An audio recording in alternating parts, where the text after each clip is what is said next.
First Arkham Asylum, then Arkham City, and now we have an origin tale in Arkham Origins, courtesy of Warner Bros. Montreal. So how does it stack up against the first two entries in the series? Let's take a look. Let's check it out. Because this is an origins tale, we actually see a younger, less experienced Batman who's just coming to grips with kind of who he is as the Batman. So really what you find here is that you've got Batman for the first time not really understanding, exactly how dastardly his foes can really become. After beating up on street-level thugs for quite some time, he hasn't had to wrestle with, classics like, the Joker or Killer Croc, for example. But this time he finally gets his taste of it.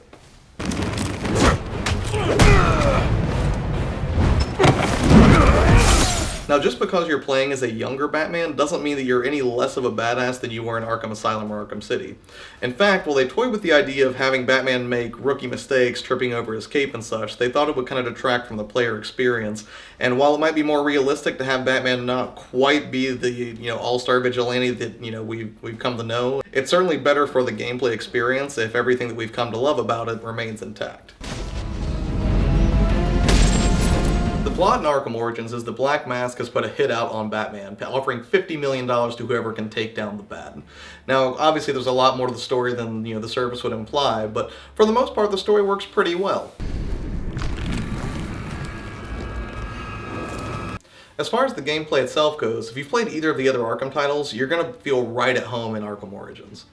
You'll still have Predator missions, you'll still have free-flow combat, and of course you'll have a delightful array of back gadgets at your disposal to take down your foes and solve the various environmental puzzles that you'll stumble across.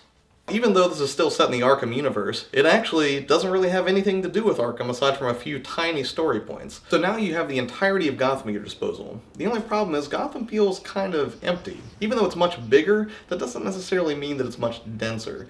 In fact, you'll spend a lot of time just kind of like floating around the city, just gliding from one building to the next, and not really see a lot going on. They try to justify this by saying that A, it's Christmas Eve, and B, there's a horrible snowstorm out. But even if it's Christmas Eve, or if there's a snowstorm out, there should still be some civilians running around.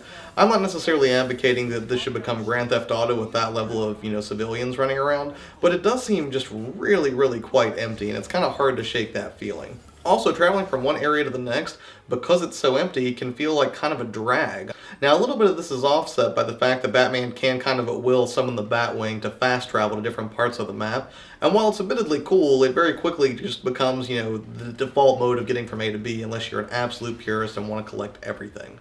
Speaking of which, there's still plenty of side missions to do, it just doesn't quite feel as full as it did in the previous games.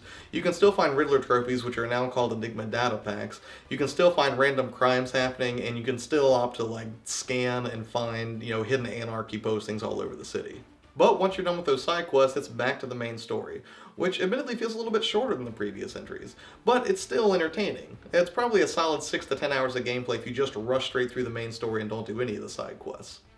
Throughout that story, you have a variety of boss battles. Those boss battles are for the most part standard affair, but there are a couple that really stand out and do some really fun and interesting things.